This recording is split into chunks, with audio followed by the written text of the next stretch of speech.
Jonathan James अपनी दुनिया में अकेला है। आज तक किसी ने नहीं इनका रिकॉर्ड तोड़ा है और शायद ही कोई इस रिकॉर्ड को तोड़े। नासा के निज़ामात में दाखिल होने वाले सबसे कम उम्र हैकर जॉनथन जेम्स थे, लेकिन आज तक ये एक मिस्ट्री रही है।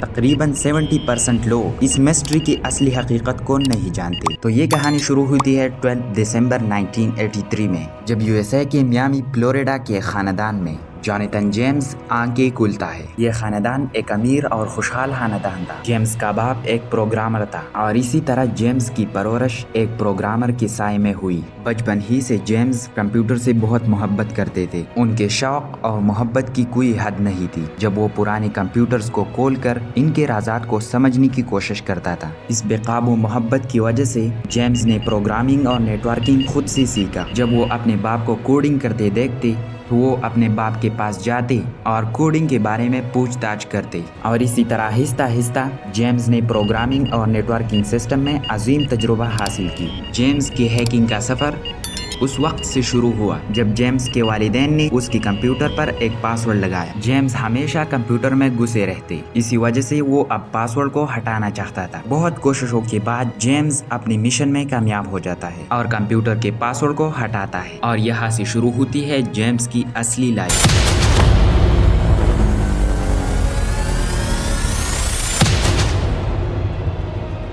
इसके बाद जेम्स अपने बहुत से दोस्तों के अकाउंट्स के पासवर्ड को हैक कर देता है और हैकिंग में उसका इंटरेस्ट स्टेप बाय स्टेप बढ़ता जा रहा है। 13 साल की उम्र में जेम्स हैकिंग की दुनिया में डूब हो चुका था, और इस खुद मुख्तियार दुनिया में जेम्स ने अपना नाम कामरेड रखा और वो आज भी इसी नाम से मशहूर है। जब एक एनुअल एग्जाम का रिजल्ट आउट होने वाला था, कामरेड को ये महसूस हुआ कि वो फेल हुआ है, और इसी वजह से उसने रिजल्ट से पहले अपने स्कूल के तमाम सिस्टम्स को हैक किया और अपने नंबरात को बढ़ाकर खुद को पास किया। वो हैकिंग को अपने लिए चैलेंज देने और अपनी जिंदगी पर काबू हासिल करने के लिए इस्तेमाल करता था। वो अपने लिए एक चैलेंज रखता और फिर उस चैलेंज को मुकम्मल करने के लिए हर उल्टा सीधा काम करता था। एक दिन उसने सोचा कि इन छोटे मोटे कामों से हाथ निकाला जाए और एक बड़ी चैलेंज को मुकम्मल कर दिया जाए। और 1999 में जब वो 16 साल की उम्र में थे, उसने अपने सबसे बेहतरीन हैकिंग प्रोजेक्ट पर काम शुरू की। उन्होंने नासा के कंप्यूटर सिस्टम्स में दाखिला किया।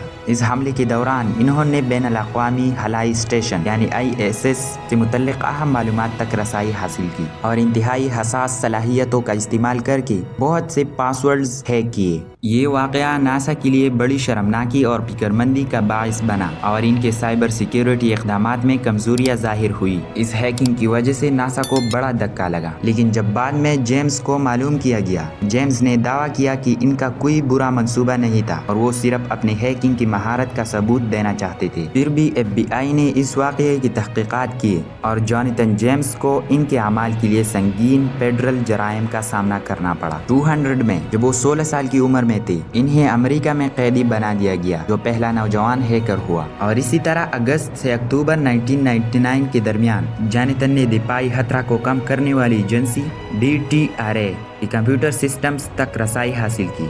जॉनथन ने कुछ खामियों का इस्तेमाल करते हुए हुकूमत की इस एजेंसी को हैक किया। जॉनथन जेम्स आने वाले हैकर्स और साइबर सिक्योरिटी पेशेवरान के लिए इंस्पायरेशन का जरिया बनता है, जो उन्हें अपने महारात को जिम्मेदाराना और अखलाकी तौर पर इस्तेमाल करने की तरगीब देता है। उसने 2001 में PBS के इंटरव्यू में बताया, तुम इन तमाम कंप्यूटर्स को कंट्रोल कर सकते हो, चाहे वो सरकार की हो, फौज की हो या बड़ी कंपनियों की हो, और अगर तुम्हें ये समझ में आ गया हो तो आप इंटरनेट के जरिए अपनी मर्जी का सफर कर सकते हो। लेकिन अफसोसनाक बात यह है कि उसकी कहानी सुसाइड के जरिए खत्म होती है। 18 मई 2008 को जब जॉनथन जेम्स 24 साल की उम्र में थे, उसने अपने घर में ही खुदकुशी की, और इसी तरह उनकी कहानी एक अफसोसनाक मोड़ से खत्म होती है।